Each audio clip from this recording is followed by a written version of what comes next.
CJI पर जूते से हमला, भारतीय संवैधानिक व्यवस्था में काला दिन। आदाब, मैं फारूक खान, संपादक इकरा पत्रिका। थार न्यूज इकरा पत्रिका के इस चैनल में आपका स्वागत है, आपका इस्तकबाल है। जैसा कि हमने इंट्रो में बताया है, सीजेआई यानी भारत के सुप्रीम कोर्ट के चीफ जस्टिस, उनके कोर्ट में 6 अक्टूबर को एक वकील ने जूता फेंका, जिस मुद्दे को आप भली भांति परिचित हैं।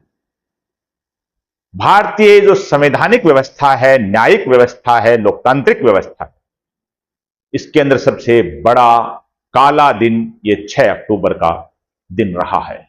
इसी मुद्दे का एपिसोड है, जिसे आप आखिर तक देखिए।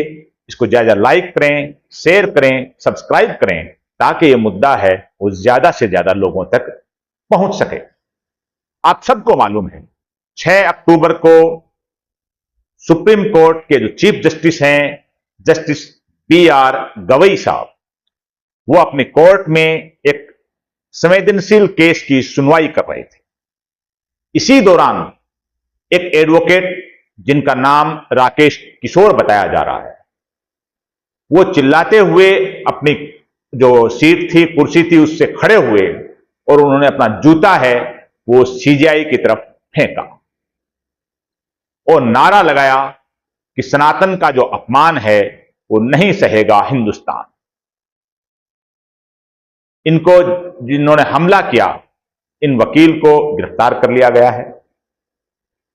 सारा घटनाक्रम जो आपको मालूम है, हम इस एपिसोड में जो चीज बताना चाह रहे हैं वो आप गौर से सुनिए। यह भी आपको मालूम है कि 1 मिनट के लिए जस्टिस BR गवई साहब ने अपना अदालती कार्य था उसमें डिस्टर्ब नहीं हुए, उसको रोका नहीं। और जो जिस केस में जो बहस चल रही थी, संबंधित पक्षों के जो एडवोकेट्स जो बहस कर रहे थे, अपनी बात रख रहे थे गवई साहब के सामने, उन्हें कहा कि आप अपनी बात को जारी रखें, हम ऐसी चीजों से प्रभावित नहीं हो सकते। यानी सीधा सीधा एक मैसेज था कि हमें ये ऐसी चीजें हैं, ऐसी नारेबाजी, ऐसी जूता फेंकना, इसका कोई खौफ नहीं है, हम कतई ऐसी चीजों से प्रभावित नहीं हो सकते। ऐसा जस्टिस गवई साहब ने उसी वक्त कहा। हमने बताया हमारे इंट्रो के अंदर कि भारतीय संवैधानिक व्यवस्था, भारतीय न्याय व्यवस्था, भारतीय लोकतांत्रिक व्यवस्था में यह दिन है और बहुत ही काला दिन है। पहली बार हुआ है ऐसा कि भारत के सुप्रीम कोर्ट में सुनवाई के दौरान चीफ जस्टिस की तरफ जूता फेंका जाए और किसी धर्म विशेष के नारे लगाए जाएं, वो भी वकील की तरफ से। यह बहुत बड़ा शर्मनाक वाकया है।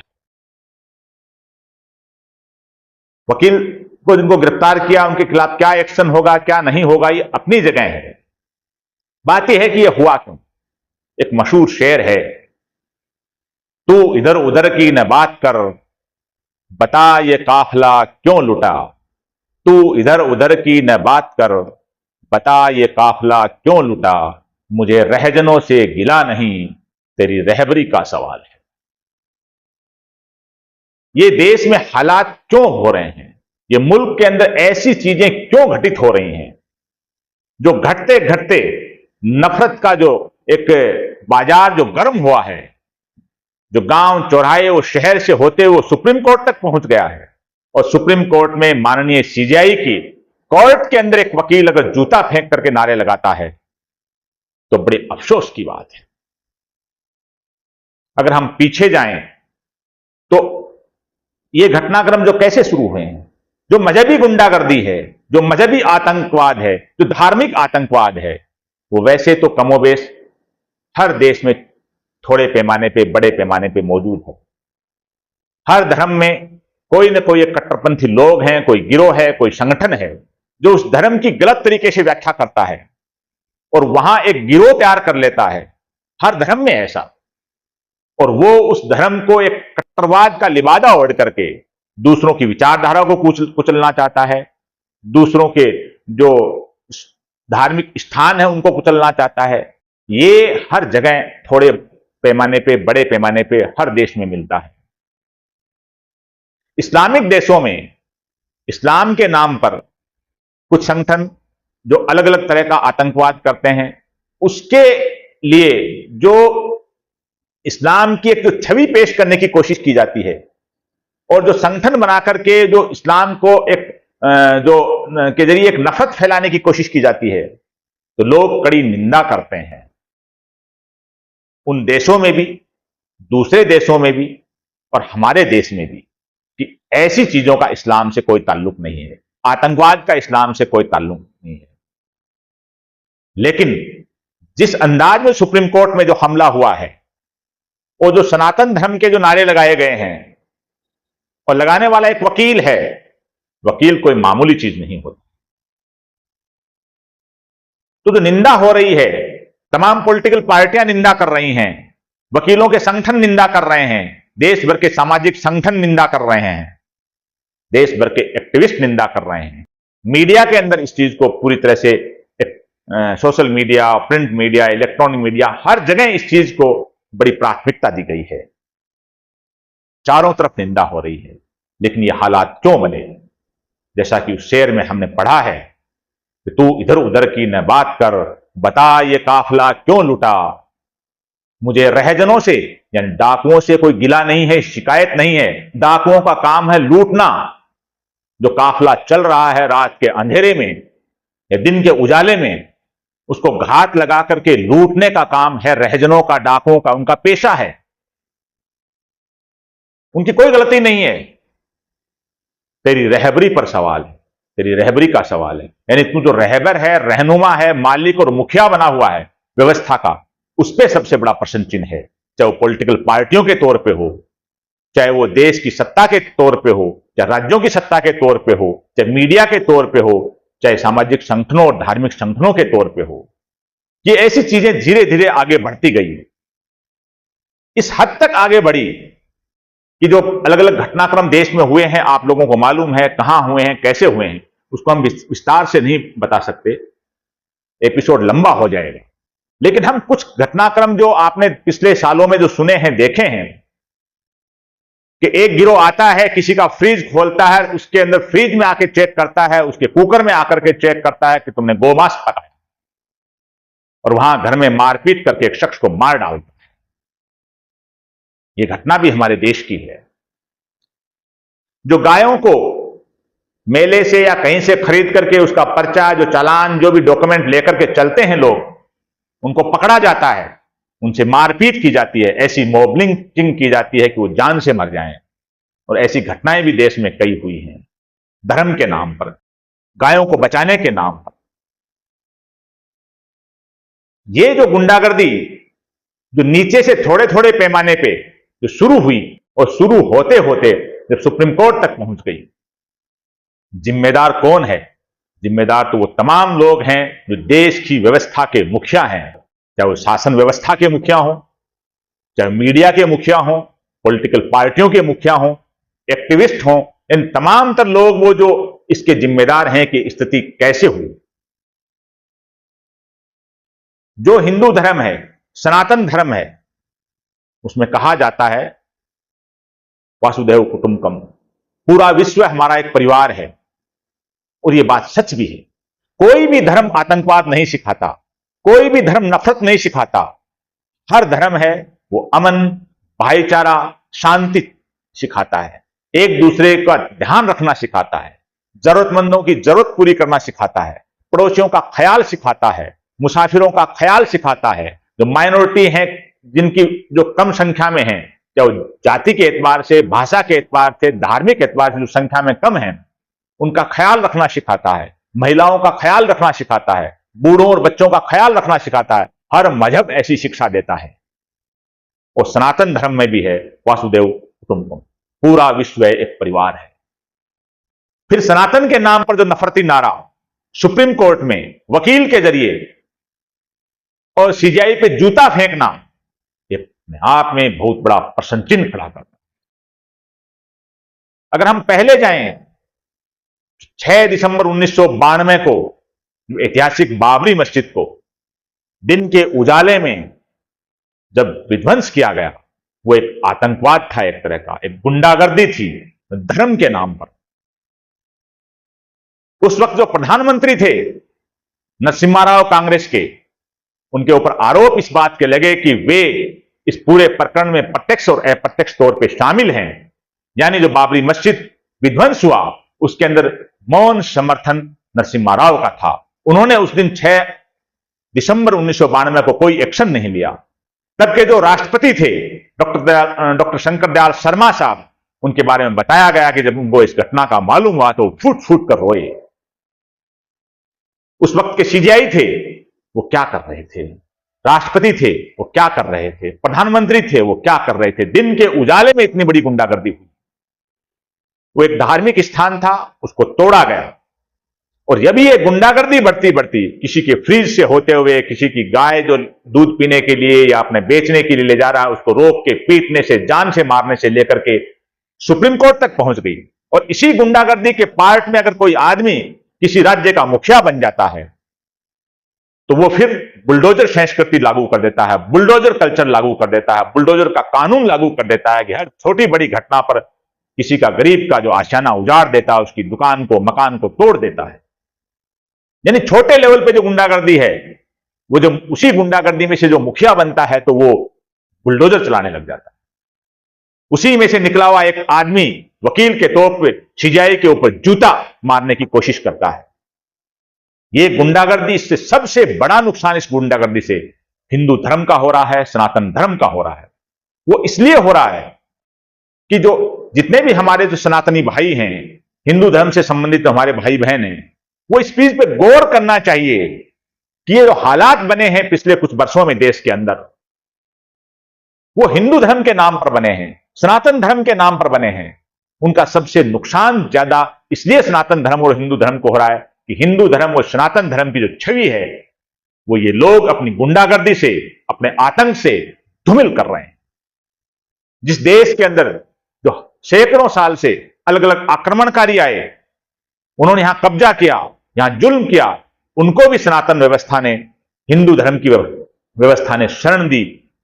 और जो लोग अपने अपने क्षेत्र से पीड़ित आए, वहां की जो व्यवस्था से, वहां के धर्म और वहां की विचारधारा से, वहां की शासन व्यवस्था से प्रताड़ित होकर के आए, अलग अलग देशों से लोग आए, सदियों से आए, पहले आए, बाद में भी आए, उन लोगों को भी हिंदू धर्म ने, सनातन धर्म ने भारत में शरण दी। यानी भारत की जो व्यवस्था थी, भारत का जो दर्शन था, भारत का जो सनातन धर्म है, भारत का जो हिंदू धर्म है, उसने हमलावर को भी शरण दी और उसने प्रताड़ित लोगों को भी शरण दी। उन्होंने सबको गले लगाया, इस जमीन पे सबको मौका दिया, सबको फैलने फूलने, रोजी रोटी का मौका दिया। ऐसा हिंदू धर्म, ऐसा सनातन धर्म वहां अगर कोई गिरोह के तौर पे, वहां संगठन के तौर पे या व्यक्तिगत तौर पे अगर एक गुंडागर्दी करता करता किसी के फ्रिज तक पहुंच जाए, किसी की दुधारू गाय के मामले में किसी को पकड़ के जान से मार डाले और फिर उसी में से कोई निकल करके सुप्रीम कोर्ट में सीजीआई के सुनवाई करते हुए अगर उनके ऊपर जूता फेंकने की कोशिश करे, नारे लगाए, तो बड़ा प्रशंसिन खड़ा होता है। सनातन जो धार्मिक व्यवस्था है, हिंदू जो धार्मिक व्यवस्था है, उन्हीं में से लोगों को निकल करके खुलेआम ऐसी जो गुंडई है, ऐसे आतंक है धर्म के नाम पर, उसकी निंदा करनी चाहिए। जिस तरह से लोग इस्लाम के नाम पर जो आतंकवाद फैलाते हैं, उनकी कठोर शब्दों में निंदा करते हैं, खुलेआम कहते हैं कि इस्लाम का ऐसी दहशतगर्दी से कोई ताल्लुक नहीं है। जो क्रिश्चियन में ऐसे होते हैं तो उनके जो क्रिश्चियन है वो करते हैं। ऐसे हर जगह जो आतंकवादी घटनाएं किसी भी धर्म में हो, उसकी उन्हीं के धर्म के लोग निंदा करते हैं, उन्हीं के धर्म से संबंधित शासक हैं वो निंदा करते हैं। ऐसे ही जो सनातन धर्म है, हिंदू धर्म है, इससे संबंधित जितने भी संगठन हैं, राजनेता हैं, पत्रकार हैं, उनको ऐसी घटनाओं की खुले निंदा करनी चाहिए। ऐसे संगठन जो इनको प्रोत्साहित कर रहे हैं, उनकी भी निंदा करनी चाहिए कि देश में ये क्या हो रहा है। अगर हम बात करें, जैसा कि वकील ने नारा लगाया, नहीं सहेगा सनातन का अपमान, नहीं सहेगा हिंदुस्तान। सनातन का कौन सा अपमान हो रहा है? क्या जस्टिस BR गवई सनातन का अपमान कर रहे हैं? क्या प्रधानमंत्री नरेंद्र मोदी सनातन का अपमान कर रहे हैं? या देश की मुखिया राष्ट्रपति महोदया मुर्मू साहिबा सनातन का अपमान कर रही हैं? या देश के तीनों सेनाओं के जो सेनापति हैं वो सनातन का अपमान कर रहे हैं? बड़ी शर्म की बात है कि ऐसे नारेबाजी में कि 1947 में जब देश आजाद हुआ तब से लेकर के आज तक देश के जो प्रधानमंत्री रहे हैं वो कौन रहे हैं? देश की सेनाओं के प्रमुख कौन रहे हैं? चीफ जस्टिस कौन रहे हैं?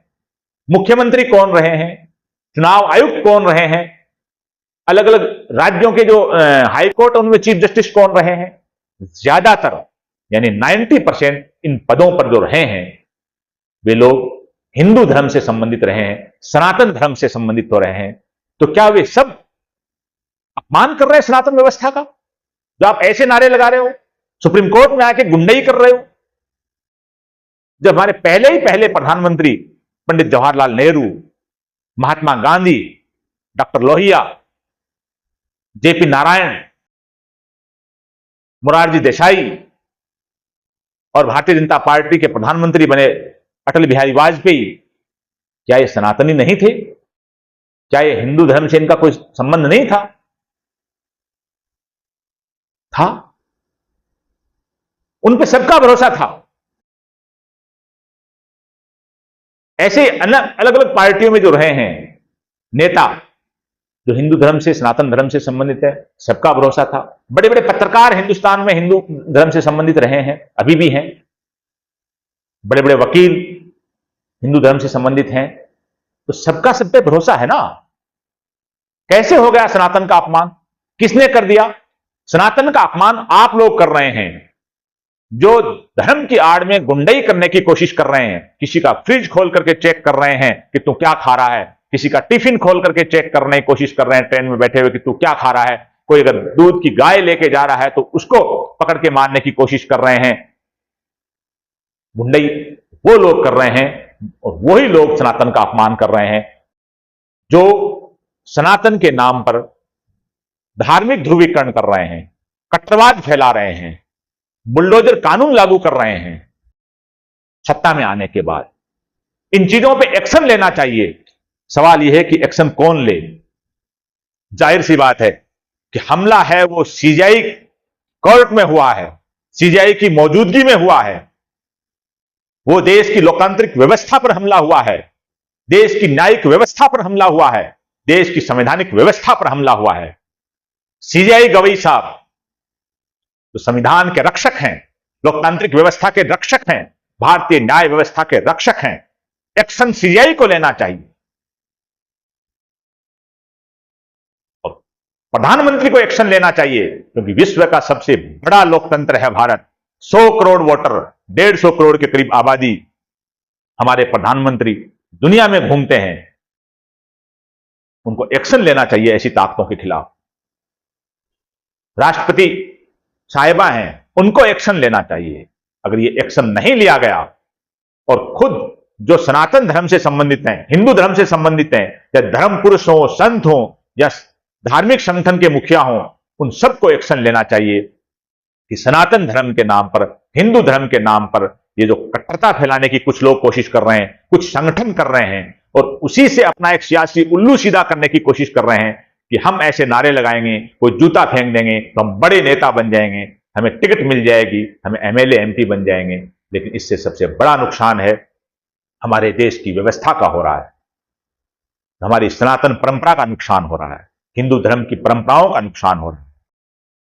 जिस परंपरा ने पूरे विश्व को एक कुटुंब बताया है, उसका नुकसान हो रहा है। इस पे एक्शन लेना चाहिए। हमारा एपिसोड आपको कैसा लगा? तहजीब से अपने विचार व्यक्त करें।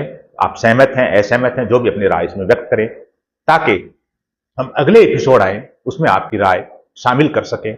आज के इस एपिसोड में बस इतना ही। जय हिंद, जय भारत।